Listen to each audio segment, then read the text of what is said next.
Ingrédient à l'arôme puissant rehaussant la saveur de nos mets, l'ail est riche en bienfaits qui ne se limitent pas seulement au domaine culinaire. Aliment aux propriétés anti-inflammatoires et antibiotiques puissantes, l'avoir à portée de main est indispensable.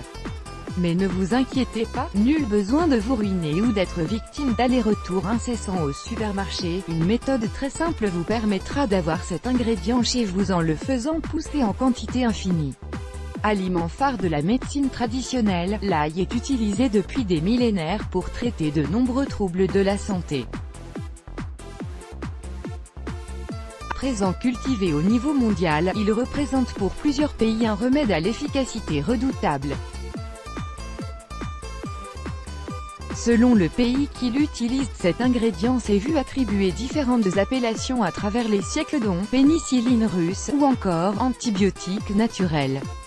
Comme l'explique The Pharmacognosy Review, les civilisations anciennes se sont tournées vers l'ail pour traiter de nombreuses épidémies, notamment le typhus, le choléra et la grippe.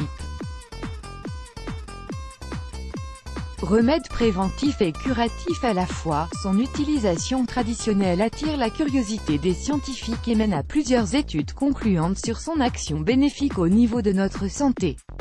Examinons-les de plus près.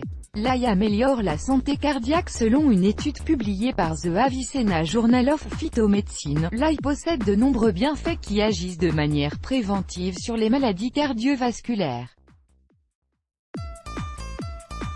En effet, plusieurs essais cliniques ont démontré son action positive sur la réduction de la pression artérielle et du cholestérol, ainsi que la prévention de l'athérosclérose, tous reliés à la santé du cœur. Par ailleurs, une expérience menée sur 47 patients souffrant d'hypertension aurait prouvé les effets positifs de l'ail sur la pression sanguine systolique, permettant de réduire cette dernière de manière significative, et ce sans effet secondaire néfaste.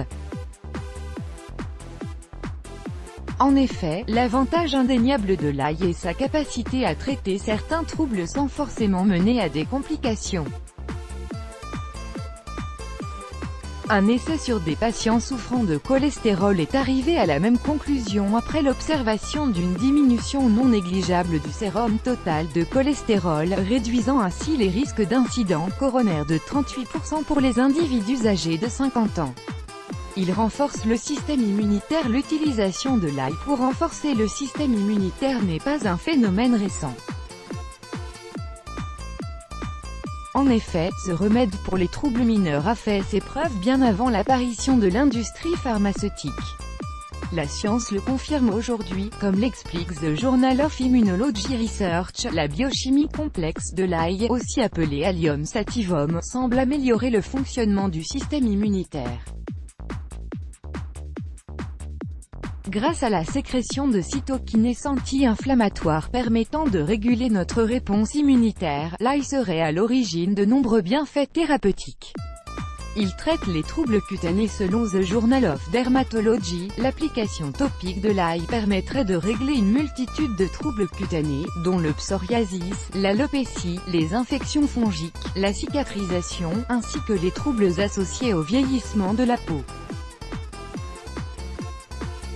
En effet, sa teneur en allicine lui confère des propriétés antibactériennes et anti-inflammatoires puissantes. Par ailleurs, une étude visant à démontrer les bienfaits de cet ingrédient sur le photovieillissement a mené à des résultats très prometteurs. Grâce à l'acide caféique, la cystéine et l'uracile qui le composent, les scientifiques auraient observé une action antioxydante et anti-inflammatoire de l'ail sur la formation de rides.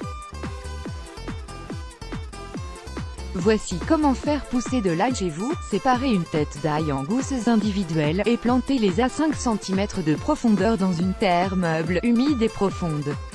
N'oubliez pas de les placer de manière à ce que leurs bouts pointus soient tournés vers l'extérieur et de les espacer d'environ 20 cm les unes des autres. Recouvrez-les ensuite de feuilles séchées ou de paille puis ajoutez un fertilisant. Si vous avez planté votre ail en automne par exemple, vous pouvez le fertiliser au printemps. Une fois que la pousse commence, arrosez votre terre régulièrement mais attention aux excès, l'ail ne nécessite pas un arrosage intensif, afin de préserver son goût et son arôme, ôtez les fleurs épanouies à la surface.